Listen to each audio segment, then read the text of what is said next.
ዛሬ ፌስለስ ዩቲዩብ ቻናል እንዴት እንደምንጀምር አሳያችኋለሁ። መጀመሪያ ፌስለስ ዩቲዩብ ቻናል ምንድነው የሚለውን እንመልከት። ፌስለስ ዩቲዩብ ቻናል ማለት ፊታችንን ሳናሳይ ቪዲዮ መስራት ማለት ነው።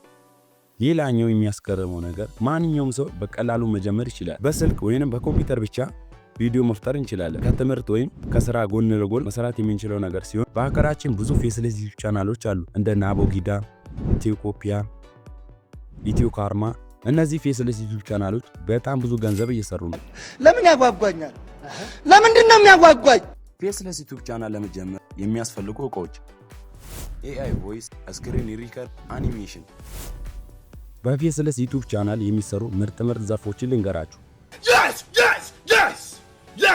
የመጀመሪያው መረጃ፣ ለምሳሌ የታሪክ እውነታ፣ የሳይንስ ምርምር፣ የተለያዩ እውነቶችን መስራት። ምክንያቱም ተመልካቾች ሁልጊዜ የመረጃ ቪዲዮ ይፈልጋሉ። ሁለተኛ ስኬት ወይንም ሞቲቬሽን፣ ለምሳሌ የስኬት እሴቶች፣ ራስን እንዴት እንደምንቀየር እነዚህን መስራት። እኔ አንድ አባባል አለች፣ እስክትሰራ ነው ሰው የሚወድ። የሆነ አዲስ ሐሳብ ስታመጣ ሁሉ ጊዜ መጥረቢያ ይበዛባል። መጥረቢያውን ተቋቁመህ ምናምን እስክትነሳ ድረስ አጥር እስክትሆን ድረስ ብዙ ነገሮች ይበዙብሃል። በሶስተኛ ደረጃ የምንመለከተው ቴክኖሎጂ ለምሳሌ አዳዲስ ቴክኖሎጂን፣ AI ቱል፣ ስልክ ወይም ኮምፒውተር ቪዲዮችን መፍጠር። ምክንያቱም ፌስለስ ቪዲዮ በጣም አዳዲስና የሚገርም መረጃ ይሰጣል። በአራተኛ ደረጃ የምንመለከተው ሀብት፣ ፋይናንስ ወይም ኢንቨስትመንት። ምክንያቱም የገንዘብ አስተዳደር ወይም ኢንቨስትመንት ምክሮችን መስጠት።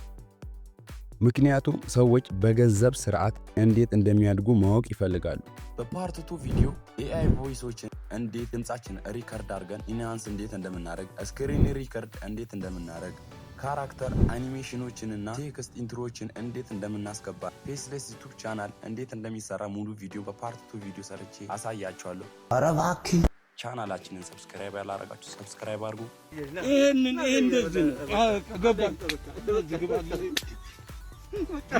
እንደዚህ ነው። አየሁ ሰው ሲያገኝ ደስ ይላል። መኖር የሚገኘው በዚህ ነው።